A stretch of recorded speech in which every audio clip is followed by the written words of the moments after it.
Buenos días a todos.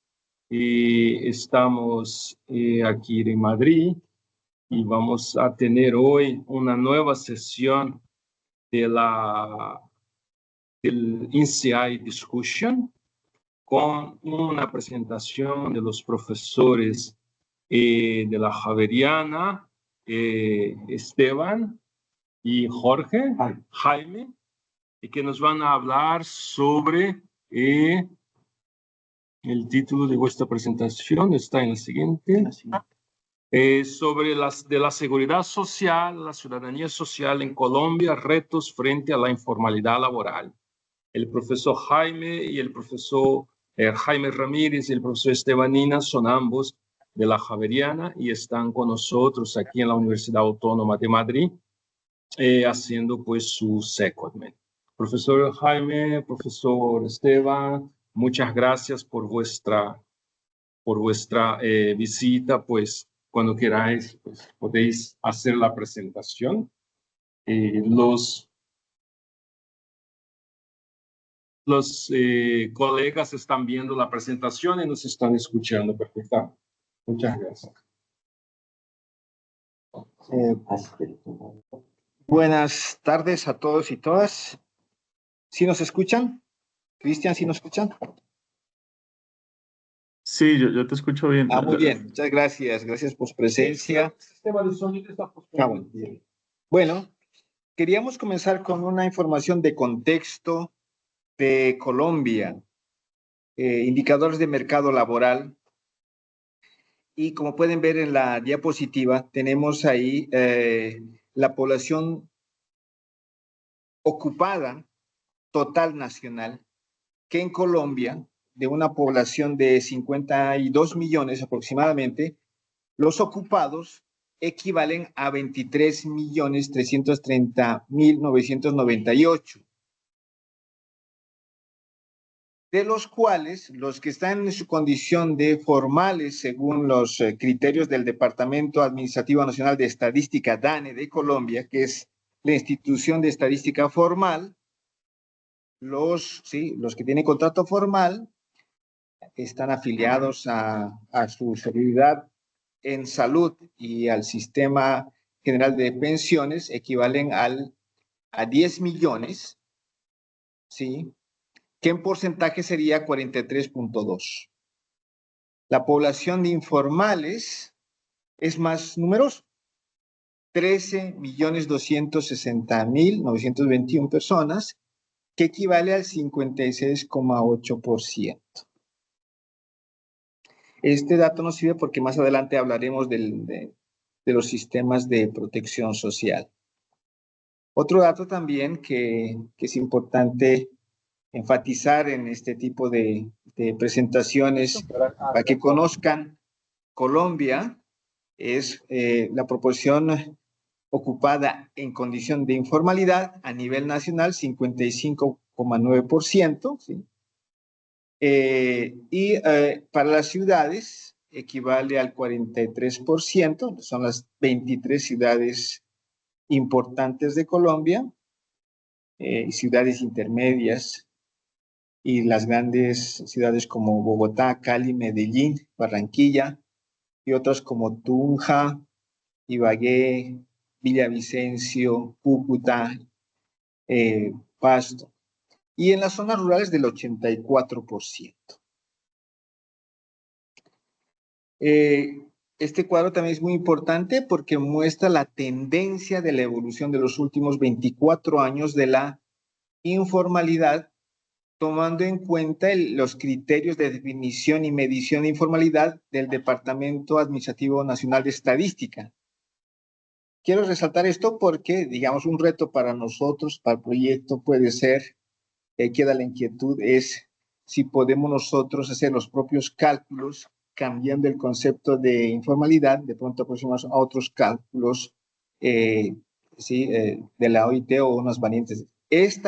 Son datos oficiales del Departamento de Estadística del Estado colombiano. Entonces hay una tendencia, fíjense, que al inicio del 2008, del siglo XXI, estaba en 53 y miren, ya después de 20 años reduce a 43% en las principales 23 ciudades. Este gráfico dice mucho pues, de los esfuerzos digamos, del Estado colombiano a través de políticas públicas y programas de reducir este fenómeno del mundo laboral. Aquí unas características, lo que podemos ver es que el 70% de la población de ocupados informal, 70% gana menos de un salario mínimo legal, que equivale a $350. En Colombia, alrededor de 1.400.000. Entonces, eso ya es un dato también que muestra que este 70% se aproxima mucho al criterio de línea de pobreza. Podríamos decir que como un proxy que el 70% de esta población está en situación de pobreza por el criterio de indicador de pobreza monetaria. Viendo también esta población de informales por posición ocupacional, podemos ver que de ese total de 12 millones, tenemos que por cuenta propias son alrededor de 8 millones, trabajador por cuenta propia, obreros y empleados particulares, 2.900.000. Otra categoría es jornalero peón, que es muy frecuente en las zonas rurales, 632.000 personas.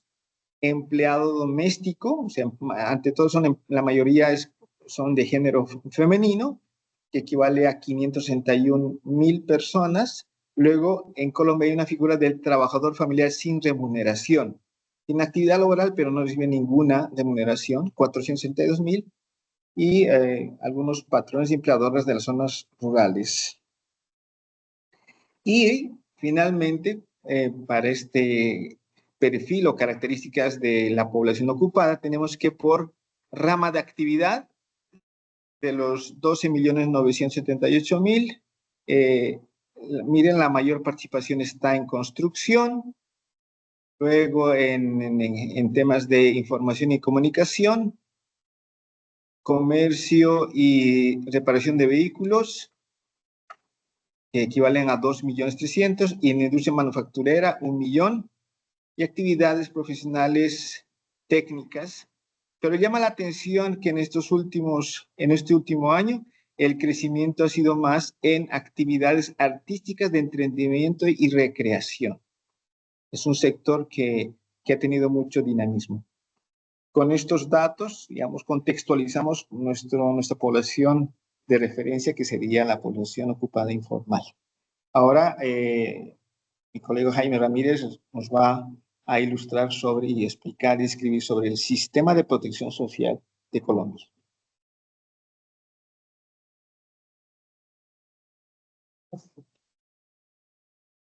Buenas tardes. A ver, nosotros queríamos no solo hablar de las cifras, sino del marco institucional y de mercados donde ocurren los hechos reales e institucionales que permiten pensar más o menos en la siguiente hipótesis. Si Colombia tuviera una buena política de empleo y un buen sistema de protección social, podríamos impactar la economía. Como criterio general de progresividad en la política frente al desarrollo del mercado laboral y de mejoramiento de las condiciones de vida de los trabajadores. En el sentido de que intuitivamente siempre estamos asociando que la informalidad genera peores condiciones socioeconómicas que la formalidad, digamos, porque el ideal siempre está compuesto por las condiciones del mercado laboral, las relaciones obrero-patronales que le dan ciertas características de condiciones de vida a las personas. Entonces, lo que hicimos fue tratar de mirar en varias dimensiones en qué sistemas institucionales está gravitando la población. Entonces, lo primero que hicimos es que si el mayor número de afiliados está relacionado con la existencia del Sistema General de Seguridad Social en salud, entonces uno supondría que allí el problema de la cobertura de lo social como definidor de la informalidad en términos de salud no es tan importante como otras coberturas de la seguridad social. Porque Colombia ha hecho un esfuerzo muy grande, y es que lo primero que hace Colombia es que trata de hacer una relación en salud muy grande de mancomunación de la totalidad de las fuentes de financiamiento del sistema de salud, en donde trata de juntar en un solo fondo lo que son las cotizaciones parafiscales que tienen origen un poco en el contrato laboral con la política social. Eso quiere decir que estamos tratando de solucionar un problema asistencial por dos caminos, por el camino de la seguridad social y por el camino de la asistencia. Y entonces ahí lo que hacemos es juntar los recursos en un fondo se llama como la administradora de recursos del sistema de salud colombiano, antes se llamaba el Fondo de Solidaridad y Garantía, porque a mí me gustaba un poco más ese nombre porque reflejaba como las características del objeto del fondo, más allá de recaudar plata, porque su nombre representaba como recaudarla con un motivo particular, que era garantizar las coberturas y hacer solidaridad entre las poblaciones. Y solo sumando la totalidad de los recursos es probable redistribuir las coberturas de las protecciones en el sistema de salud. Entonces, acá lo que pasa es que las cotizaciones y los impuestos entran en un fondo de mancomunación y ese fondo de mancomunación es el que le paga la cobertura amparada del riesgo de salud a los operadores del seguro. Ya que la población no tiene una relación económica e institucional directa con los aseguradores del seguro obligatorio de salud, sino que tiene una relación formal con el sistema. Y me parece que esto va a tener unas implicaciones, ahora lo vamos a ver en el análisis comparativo con el sistema de pensiones y el de riesgos laborales, en que esa figura de la mancomunación de distintas fuentes en un solo fondo no existe sino en salud. En el otro se mantiene la idea de que cada fuente se organiza a través de un fondo y entonces hay uno especial para pensiones, otro para riesgos laborales y otro para salud, y eso clasifica formales e informales, y normalmente los informales no tienen este esquema de financiamiento, que sí tiene el sistema de salud. Esto hace que tengamos que transformar la totalidad de los recursos en una forma de pagar la cobertura del seguro, que es lo que nosotros llamamos la unidad de pago por capitación.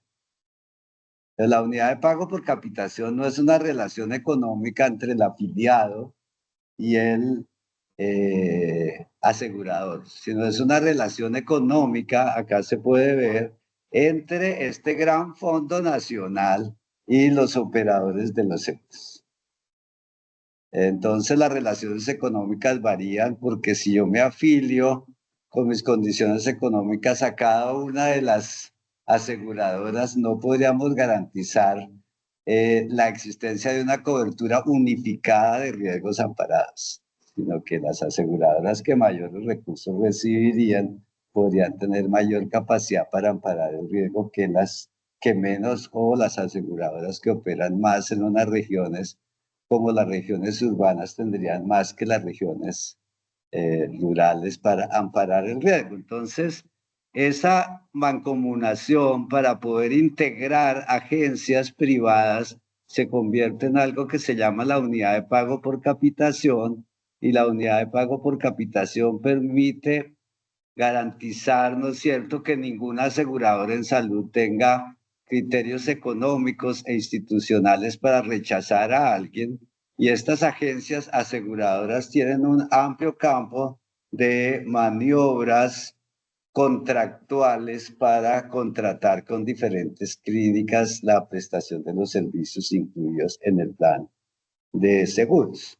Igual consideramos que hay unos seguros privados adicionales o unos servicios individuales que los hogares pagan por su propia cuenta, que es lo que se llama gasto de bolsillo o seguros privados. Entonces, la hipótesis nuestra es que este esquema de mancomunación permite la unificación de la cobertura y garantizar prácticamente la universalidad en las mismas condiciones de operación de este sistema. Entonces tendríamos ya un criterio que nos permite tener algunas dudas sobre si definimos la informalidad como la ausencia de seguridad social y si aquí el 100% de la población tiene seguridad social en salud, entonces eso no aplicaría en principio para la definición de la informalidad. Luego, esto nos permite acotar el término como una especie de informalidad modificada.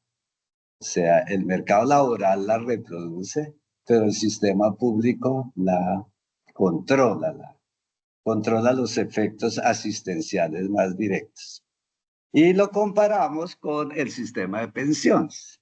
Pues para decir, hemos hecho un esfuerzo importante en salud, vamos a mirar en otro esquema institucional cómo es el tema de la cobertura y entonces aquí el recaudo de los aportes a pensiones está siendo realizado por las empresas administradoras de las pensiones, por los fondos de pensiones, en una relación directa con el afiliado. Entonces, estos fondos, al contrario de las aseguradoras en salud, estas aseguradoras en pensiones, tienen una relación económica directa con los afiliados y no con el sistema público. Entonces, uno podría decir en el análisis comparativo, que era nuestra idea de que a pesar de que los dos usen el concepto de afiliación obligatoria, ¿cierto? En el sistema de pensiones hay un sistema dual, un sistema más segmentado. En cambio, en el sistema de salud hay un sistema unificado de cobertura universal con prestaciones unificadas, mientras acá en el sistema de pensiones existe un sistema segmentado de pensiones que no garantiza procesos de solidaridad amplia y tampoco facilita la integración de la política social y la seguridad social. No sé, han existido algunos intentos de generar conceptos como el ingreso básico universal o cosas así, pero ha sido imposible desarrollarlo y entonces esto hace que la cobertura de pensiones sea sustantivamente más baja que la de salud. O sea, nos estamos acercando a niveles que pues están muy por debajo del de salud. Igual es la característica del riesgo laboral o el riesgo profesional. ¿No? Hay un esquema de mancomunación, hay un casillero vacío aquí de concentrar las platas para financiar mejor el riesgo. Digamos que teníamos una idea del seguro muy de la seguridad social con el ideal de que era el pleno empleo el que garantiza la universalidad. Pero el pleno empleo en unas condiciones de protección y eso, al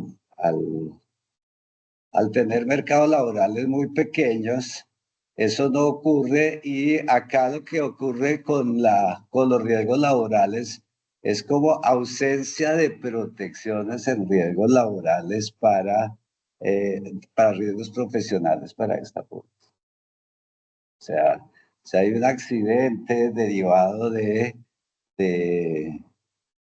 la actividad económica, no hay, es este casillero y entonces es un sistema que vale para el contrato laboral, pero no vale para ninguna otra actividad. Entonces la pregunta es, ¿las otras actividades tienen riesgos laborales o no tienen riesgos laborales? Y como tienen riesgos laborales, esos riesgos se manifiestan en eventos negativos de salud. Entonces, esos eventos negativos de salud resultan siendo financiados por el sistema de salud, pero no por el sistema de riesgo laboral. Igual hay en Colombia algo que a veces es difícil de explicar que se llama el sistema del subsidio familiar. Es un sistema residual que se paga fundamentalmente para las relaciones laborales formales y su financiamiento está garantizado a través de cotizaciones exclusivamente patronales. Ahí no hay un aporte de los trabajadores para financiar esto.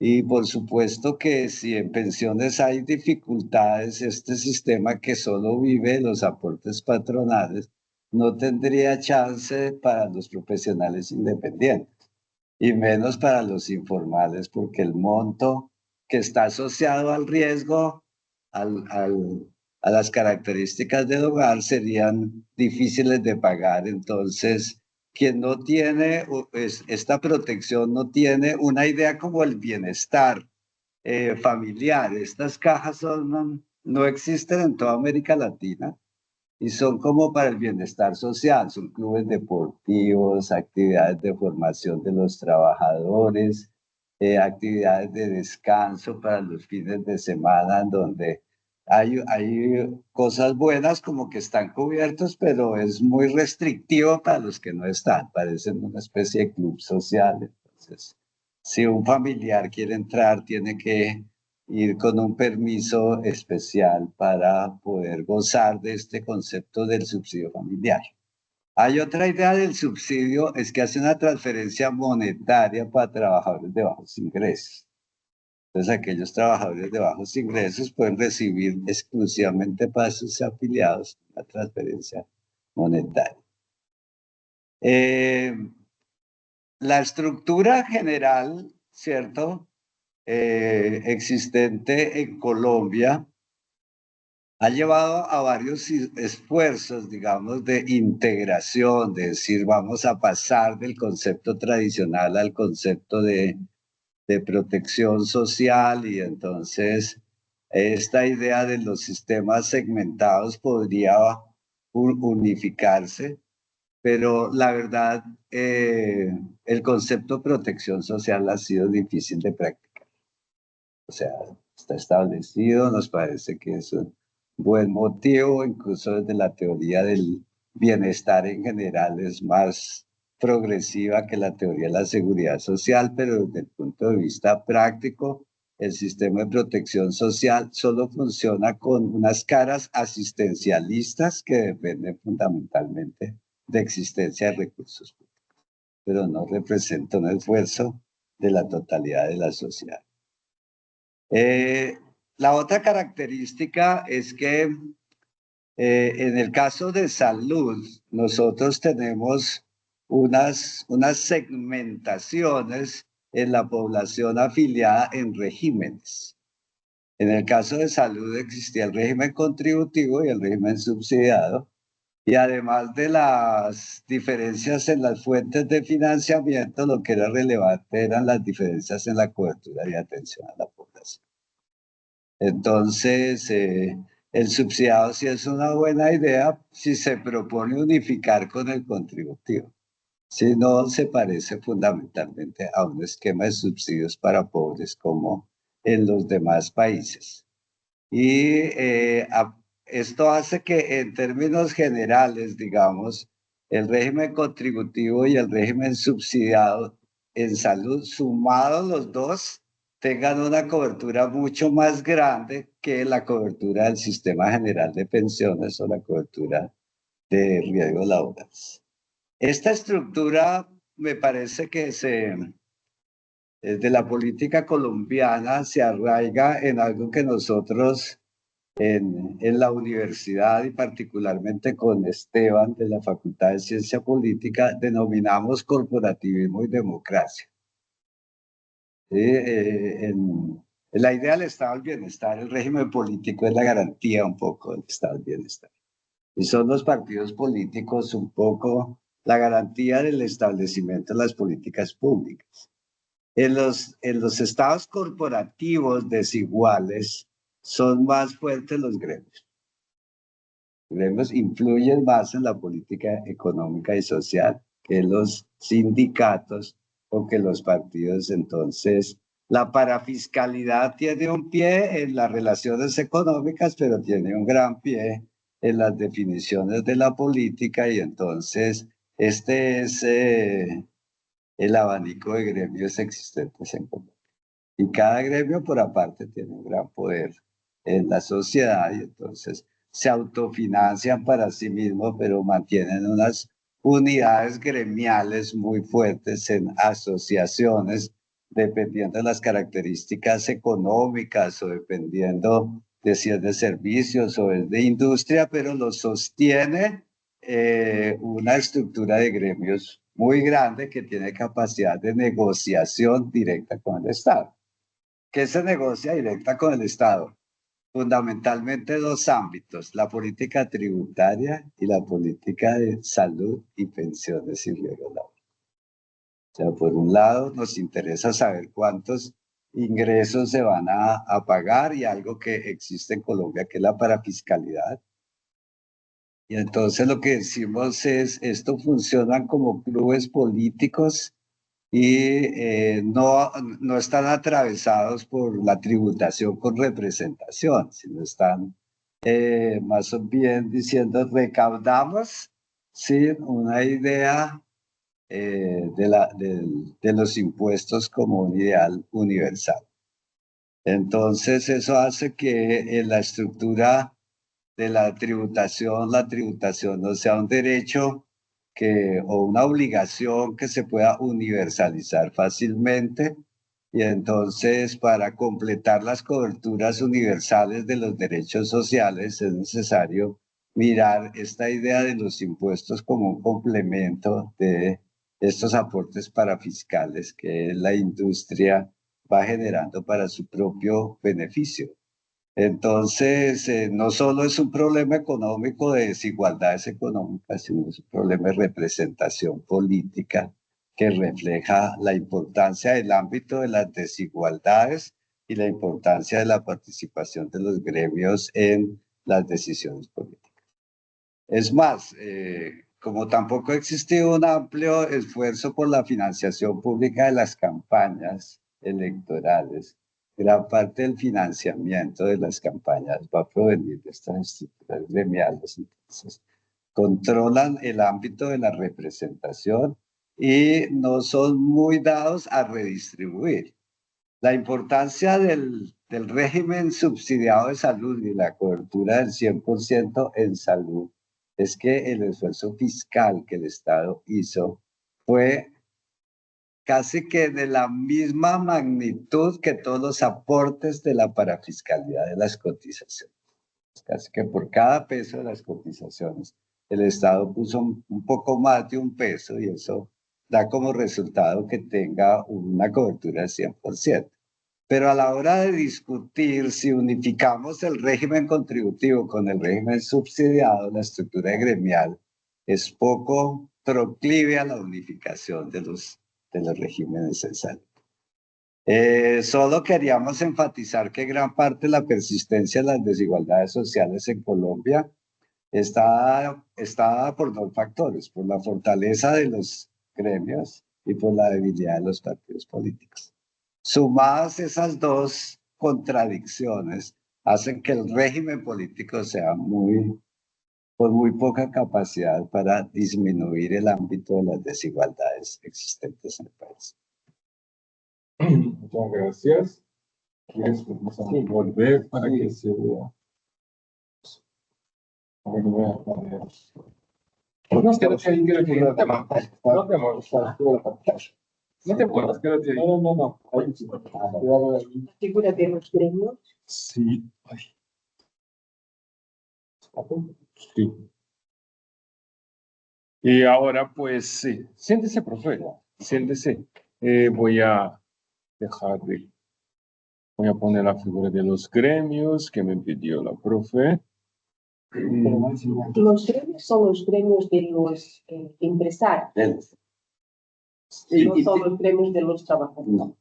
Sí, nosotros casi no usamos el concepto de gremio para las organizaciones de los trabajadores, porque se usa más el concepto del sindicato. existen unos gremios de sindicatos que son las centrales obreras. O sea, y las centrales obreras, a pesar de la idea de tener una central unitaria de los trabajadores, mantienen en su interior muchas diferencias sobre la política salarial y la política social.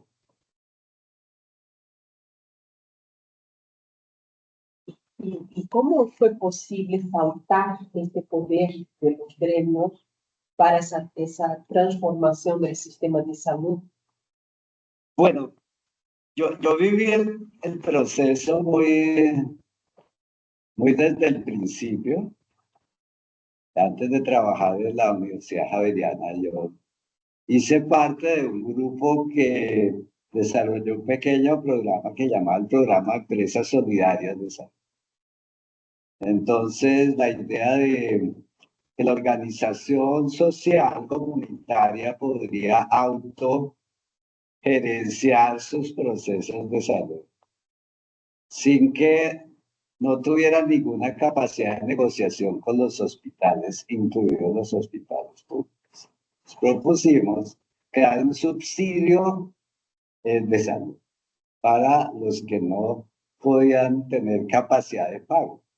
Damos el subsidio, pero el subsidio no es una transferencia monetaria a los hogares para que compraran servicios, sino el subsidio es algo así como subsidiar una prima de seguro para garantizar que funcionaran como el régimen contributivo tradicional.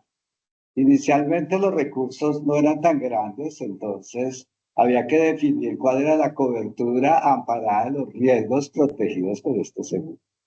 Entonces la cobertura amparada de riesgos en Colombia se llama el Plano Obligatorio de Salud. Y existe el Plano Obligatorio del Régimen Contributivo y el Plano Obligatorio del Régimen Subsidiario.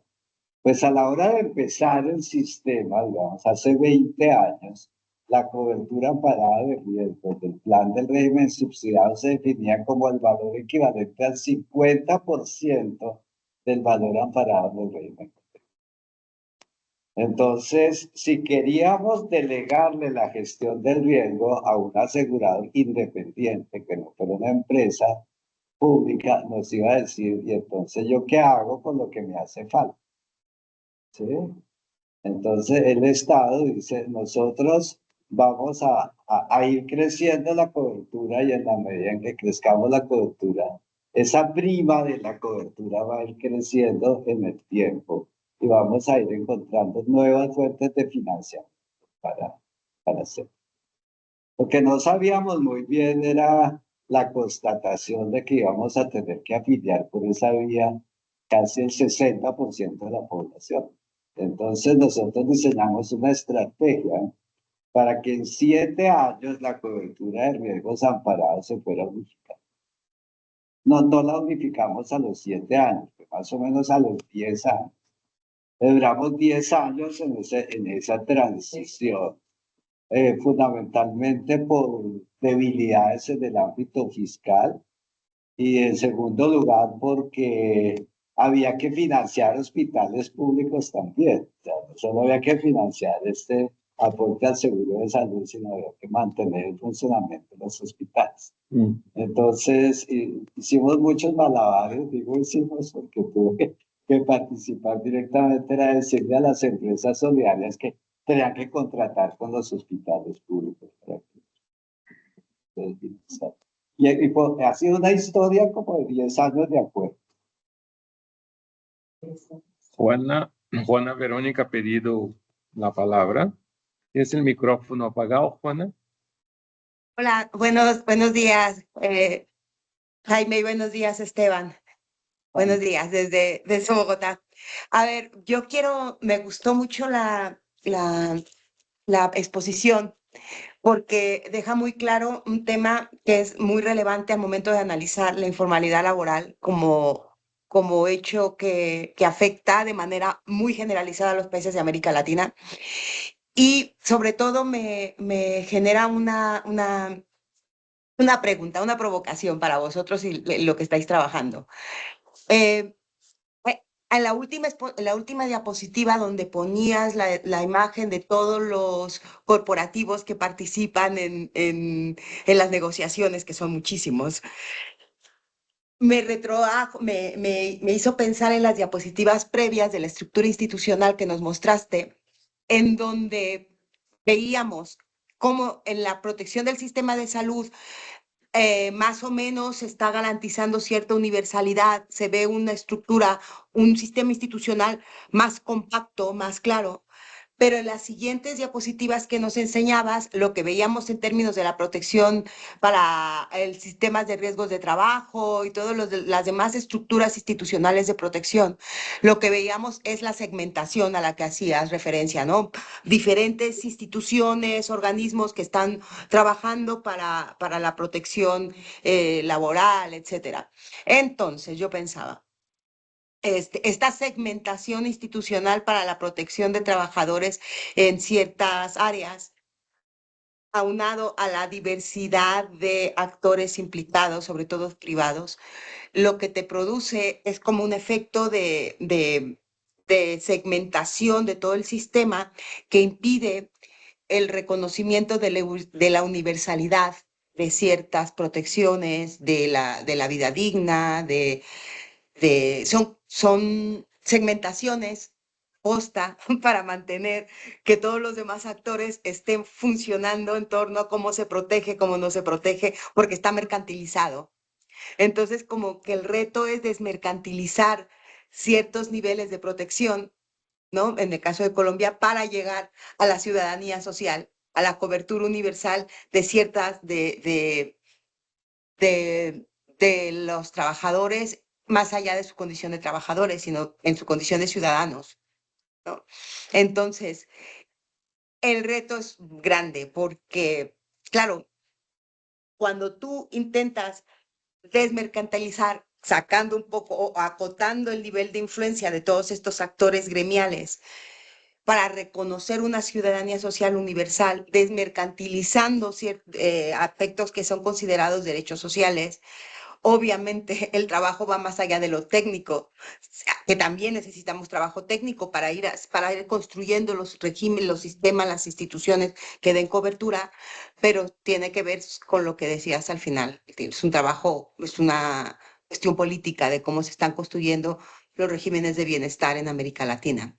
Entonces, la pregunta es, ¿cómo piensas tú que podría construirse un régimen de bienestar en Colombia, poniendo en el centro la ciudadanía social y la universalización de derechos sociales, desmercantilizando? ¿Cómo piensas que se podría construir? Y esto relacionado con la informalidad laboral. Bueno, yo creo que voy a aprovechar un poco la pregunta para hablar de un tema que por la rapidez de la presentación no logramos tocarlo, que es el problema de las tutelas y de la importancia del sistema judicial dentro del sistema. Y es que teníamos un montón de barreras de acceso y la población fue encontrando en la vía judicial una respuesta para que un juez ordenara la oportunidad de la atención.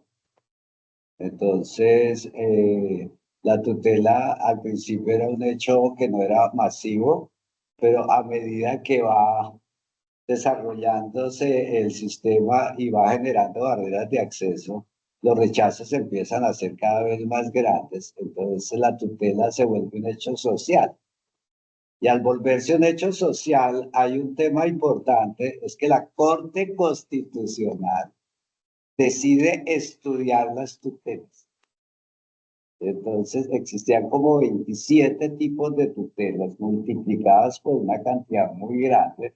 Entonces deciden hacer un estudio sobre las tutelas y la Corte Constitucional hace una sentencia.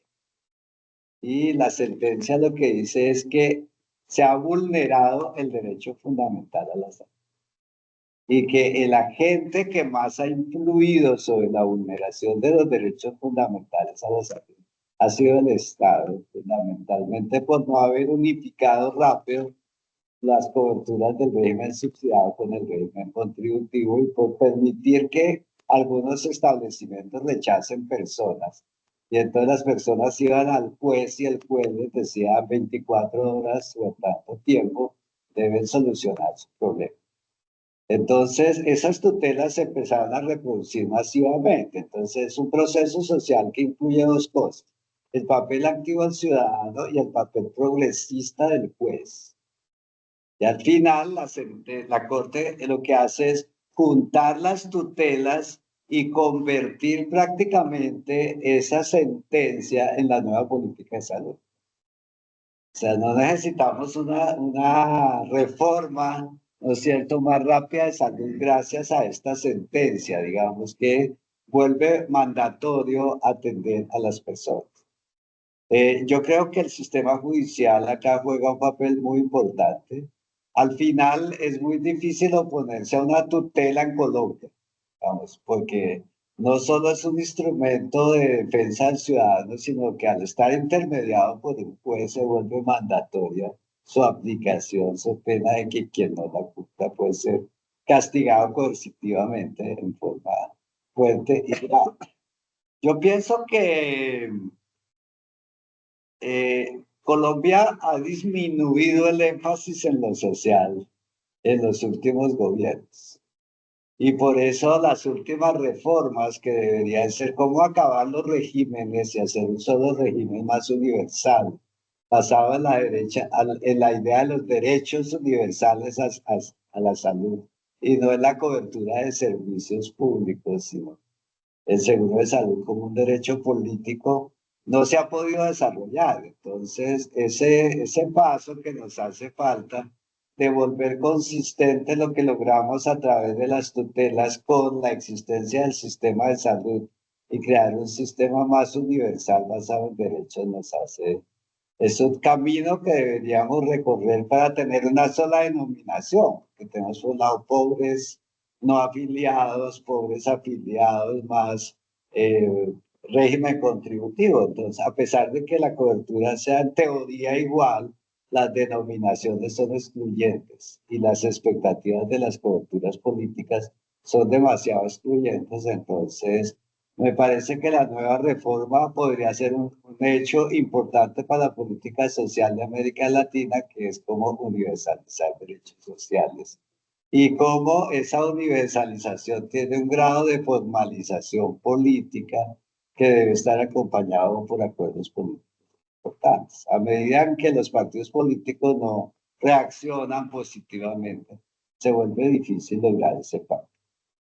Bueno, quiero añadir a eso, a lo que dice Jaime, que digamos que lo que uno ve es que este sistema de protección social en salud y pensiones nace en Colombia en 1993 como consecuencia del cambio de la Constitución que se dio en 1991. En 1991 Colombia cambia su Constitución de un Estado de Derecho hacia un Estado social de derecho. El Estado debe garantizar los derechos. Y la implementación se da a partir del 93 y del 91, y en 93 se crea el sistema de protección social en un sistema mixto público-privado, pero con la idea de garantizar los derechos sociales, en este caso de salud. Pero en ese marco normativo inicial no estaba como horizonte el cumplimiento, digamos, cabal de los derechos sociales, sino que fue en el camino. Primero, el Estado ampliando la cobertura, pero segundo, lo que dice Jaime, quiero saltar eso, el papel activo del Poder Judicial en Colombia. Se ha convertido la Corte Constitucional en un actor protagónico en la reformulación e implementación de políticas públicas sociales, que en otras partes no, que las Cortes Constitucionales se convierten como instancias de algo ya juzgado por las Cortes Suprema y Superior. En cambio, en Colombia, por la tutela, protegiendo los abusos del Estado hacia el ciudadano, se encuentra un sendero, digamos, de ir corrigiendo las fallas del sistema. Y es que hay un aprendizaje, digamos, social, y se va mejorando. Tanto así que hoy en día, cuando en Colombia podemos hablar de algún servicio universal, la gente ya piensa en el servicio de salud. Y entonces se convierte en el sistema de salud como un referente para lo que se propuso ahora recientemente en la reforma pensional. La reforma pensional, un objetivo que quiere es que haya una cobertura lo más amplia posible de los beneficios para personas para seguros de pensiones y entre el diferente sistema de salud. Pero aquí mismo, en los trámites de la reforma laboral y pensional, aparecen los gremios que tú has mencionado, los gremios. Tanto así que, fíjate que a mí una frase que me sorprendió bastante es que un representante de un gremio decía que es mejor, más que una reforma laboral, plantear la eliminación del salario mínimo legal. Imagínense eso, o sea, la postura de los gremios es una posición tan extrema que quieren eliminar el salario mínimo legal, es decir, ni siquiera quieren la intervención del Estado. Y es por eso que esos representantes políticos son los que, digamos, hundieron esas propuestas legislativas de reforma pensional y laboral, que es la situación en este momento. Cristian, por favor. Hola. Hola Esteban, Jaime. Qué bueno verlos allá. ¿Qué hubo? ¿Cómo van? Bueno, ya, Verónica. No, de hecho, ya que hablas de la reforma, que ahorita creo que tiene que cumplir el trámite, bueno, quién sabe si lo alcanza a cumplir, de hecho, por todo lo que está pasando ahorita. Ayer en Claxo, em, de hecho está una señora de Argentina, Jessica, hablaba de un tema de las rigideces normativas, que se me hizo bastante interesante, porque al menos desde el punto de vista, no recuerdo qué colega de Argentina, esas rigideces normativas, como por ejemplo el salario mínimo, el seguro sobre el desempleo y demás, según lo que él decía, con alguna evidencia que no conozco en ese momento, ese costo de oportunidad que estaba regenerando las rigideces normativas por darle, digamos, protección y tantos derechos a los sindicatos, estaba generando bastante informalidad o le había generado informalidad a la Argentina en los últimos años. Y eso es algo que se discute constantemente en Colombia. Si él, por ejemplo, aumentarle el pago por horas dominicales, festivos y demás a los trabajadores, la evidencia muestra que no genera desempleo, pero quienes están en contra de la reforma, que es una reforma claramente sindical, quienes están en contra de la reforma dicen que generan bastante informalidad y me gustaría saber ustedes de lo que han estudiado, si creen que esto es necesariamente cierto o no, o es más un tema político que económico. Y lo otro, la segunda como pregunta, es más por el tema Pueblo Aldane, se le ha dado críticas muy fuertes por el tema como mide la informalidad. Y eso parte desde el concepto mismo de informalidad que nosotros medimos. Ayer mismo, digamos, a algunas personas no les gustaba mucho la definición de la OIT por el tema de seguridad social, porque decía que medir la informalidad o el concepto de informalidad simplemente por el acceso a seguridad social era bastante limitado. Y Colombia lo hace, según el DANE, por la cantidad de personas, por el tamaño de la empresa. Menos de 10 personas creo que es, ya no de 5, porque si fuera 10 ya se nos dispararía más la informalidad. Menos de 5 personas por empresa se considera informal. Entonces me gustaría saber o conocer más su concepto de informalidad para ustedes, qué es la informalidad en temas de segmentación laboral y demás.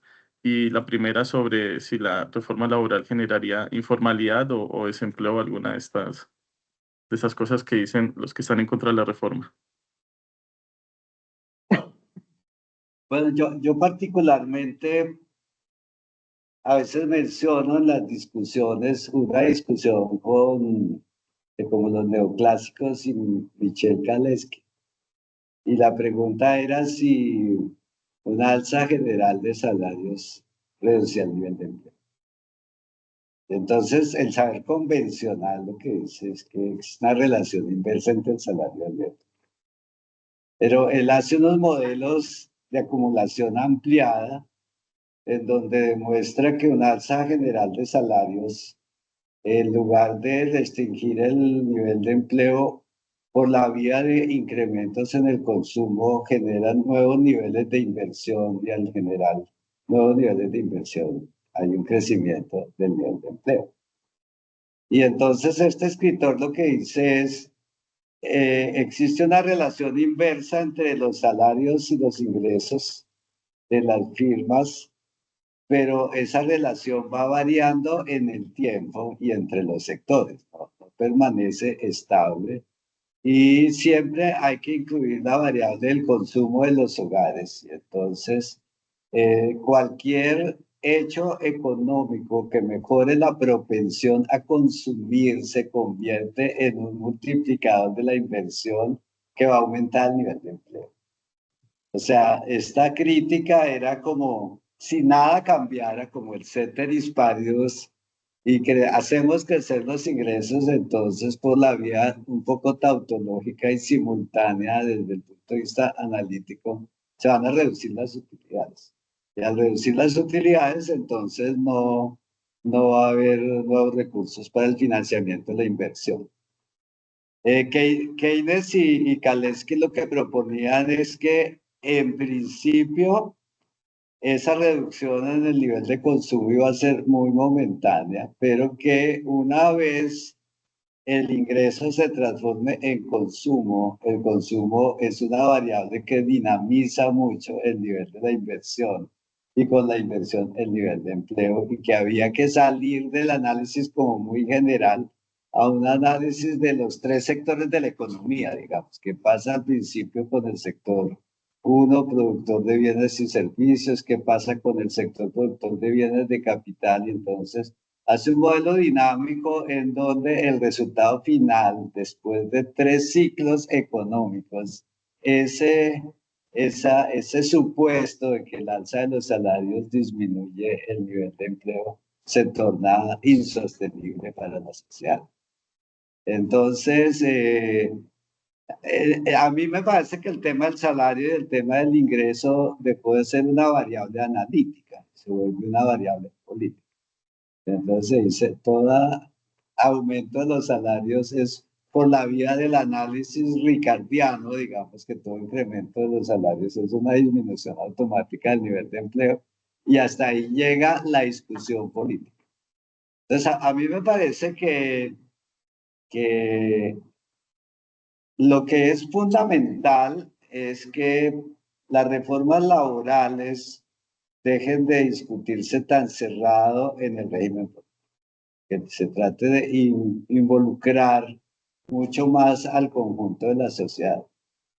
Porque lo mismo se decía sobre el concepto del salario mínimo, lo mismo se dice sobre la jornada nocturna. Y entonces no han existido modelos que tampoco prueben lo contrario. Que si yo digo que la jornada laboral se acaba a las 10 de la noche, que si ese hecho de que se acaba a las 10 de la noche no lo remunere con un salario diferenciado, ¿cómo son los flujos de mejoramiento en los demás sectores y en dónde va a crecer la economía producto de una reducción de los salarios? O sea, por puro efecto distributivo, un efecto sobre los salarios aumenta el nivel de utilidades en una fase, pero no necesariamente garantiza el nivel de inversión en otra fase. Y es solo el nivel siguiente de inversión el que transformaría las condiciones económicas como un todo. Y entonces nosotros nos hemos vuelto como muy pocos relacionadores entre las variables económicas. Somos absolutistas y creamos unos postulados que digan a mayor incremento del ingreso, mayor disminución de las utilidades. Somos muy tautológicos en la política, y a mí me parece que esto se produce porque los partidos políticos dejaron de estudiar los asuntos económicos. Y la razón por la cual los partidos políticos dejaron de estudiar los asuntos económicos es por la creencia de que cualquier alza de salarios reduce el nivel de crecimiento en la sociedad. Parece que los partidos políticos deben tener el reto de responderle a la sociedad por los factores económicos que mueven el mercado laboral. Y hay que regresar a la idea del mercado laboral y salir del asistencialismo de la pobreza. Claro, ellos se esconden en la idea de la pobreza para no discutir el tema de los salarios. No, para complementar simplemente, ¿no? El caso de España es un poco paradigmático. Entre 2018 y 2025, el salario mínimo en España se ha incrementado más del 50%. Era 735 en 2018 al mes y hoy es 1.184. Entre 2018 y 2025 la tasa de paro ha bajado y España ahora mismo es el país que más crece en la Unión Europea. Y no solo ha bajado, Muestran, sino que ha bajado de su base estructural, que del paro claro, estructural y de además España los ha estudios bajado muestran más de ese que 20%, claro, ha bajado mucho el paro, sí. que el Sí. crecimiento económico que ha experimentado y que está experimentando España en los últimos años es un crecimiento económico tirado por la demanda interna, que es un crecimiento económico wage-led, que es un poco, pues, calesquiano, ¿no? Como quería, calesquiano, pues, keynesiano, un crecimiento tirado desde el incremento salarial, desde la demanda, ¿no? Entonces, esta discusión en Latinoamérica está muy, bueno, en la economía está muy ideologizada, ¿no? Y es realmente, pues, hay mucha evidencia contraria a esa perspectiva de que el salario mínimo destruye empleo. Sí. En todo el mundo occidental hay salario mínimo. Bueno, en Italia no lo hay, pero las tasas de paro son muy bajas. La tasa de informalidad es mucho más baja que en Latinoamérica, que también el salario mínimo, pero lo que determina realmente informalidad son otras cosas, no es el salario mínimo. Quiero Por comentar, ejemplo, ahí, sí, espera, Pico, te voy a sí, sí, sí. responder algo. Sobre lo que tú decías sobre cuál es la posición frente a la reforma laboral. No, pues yo creo que es bien difícil tener una posición unánime entre Jaime y yo y entre otros colegas que hay en la Javeriana, ¿sí? Mi punto de vista es que la reforma laboral es una respuesta de un gobierno de izquierda frente a 20 años de gobiernos de derecha. Si tú sumas la primera reforma, la reforma laboral que adelanta Álvaro Uribe en su gobierno número 1, la ley 789 del año 2002, que quitó las horas extras y aumentó la jornada laboral del 2002. Está Uribe 1, 4, Uribe 2, 8, Santos no toca eso, son 8 años más, 16 años, más Duque, 20 años. Entonces, lo que quería digamos, lo que yo sospecho que es este gobierno del pacto histórico, ¿sí? Que está pues, fundamentado en sus funciones sociales y sindicales, es un poco reponer, hacer un poco como de justicia laboral, o sea, decían pues que Colombia era la primera en firmar los convenios de la OIT, ¿sí? Siempre estaba ahí firmando los convenios de la OIT, pero no los implementaba. Entonces, parece que esta vez querían que esta reforma laboral al menos cumpla, ¿sí? Estos objetivos de garantía de los derechos laborales. Obviamente, como tú dices, no podías tener una reforma laboral todas las pretensiones que se querían, ¿sí? Como por ejemplo reducir el desempleo, pero al menos lo que querían que este gobierno se haga notar de que se estaba alineando con lo que esperaba la OIT, ¿sí? En términos, digamos, de la convención colectiva, en términos de los derechos laborales de las prestaciones sociales. Y fíjate que en Colombia es dramático porque el mismo Estado es el primero en incumplirlo, porque así como hay 1 millón de empleados públicos, hay 1 millón de personas que con contratos, digamos, OPS que no cumplen, ¿sí? Esos criterios del trabajo decente, no tienen vacaciones y así es una injusticia incómoda porque los empleados de plantas iban de vacaciones, entonces sí tenían las primas de mitad de año y el contratista nada. O sea, entonces, eso era una injusticia laboral y, digamos, hasta discriminatoria. Entonces, yo siento que era la pretensión, digamos, de alinearse y obviamente lo que faltaba era lo que tú dices, ¿no? ¿Qué había para la población informal? De pronto explícitamente no había nada. Pero otra cosa que también quiero rescatar de la reforma laboral es que estaba todo el tema de género, todo el tema de género, por ejemplo, que el tema, digamos, de reconocimiento de los labores de cuidado, el tema, digamos, de la atención de los niños menores de edad en los hogares, que no solamente tenga apoyos la mamá, sino también el papá. Hay componentes de género rescatables en la reforma, pero pues digamos, una reclamación que podían haber hecho las organizaciones informales es que no había, digamos, como en la reforma, como directrices específicamente que beneficie a ellos. Y lo otro, sobre lo que tú decías sobre el concepto de informalidad. Yo pienso que es una tarea que puede ser un producto específico del INCAI, el poder discutir eso. Creo que la OIT tiene ventajas, pero también tiene limitaciones. Y creo que no respondo, creo que tenemos que trabajarlo entre todos, de pronto en algún momento organizar un debate sobre específicamente este concepto. Sí, señor. Pues nos quiere comentar Juana, un último comentario, Juana, y ya lo dejamos. Sí, pero sí Último. es cierto que El tenemos último. que organizar, un segundo que tenemos que organizar, pues quizás el siguiente semestre, ¿no? Va a venir ahora Roberto también, y tratar de organizar un debate entre nosotros sobre la mejor definición de línea. Mi Sí. seminario Va a tratar de eso también, ¿no? Ya lo hemos tratado. El primer que hicimos con Agustín ha tratado del tema, de cómo lo miden por intensidad tecnológica. El vuestro, pues un poco va a la misma línea, pero con alguna. Y después la profesora Fernanda también. Y así que una última pregunta de Juana y lo dejamos. Muchas gracias a todos, Juana.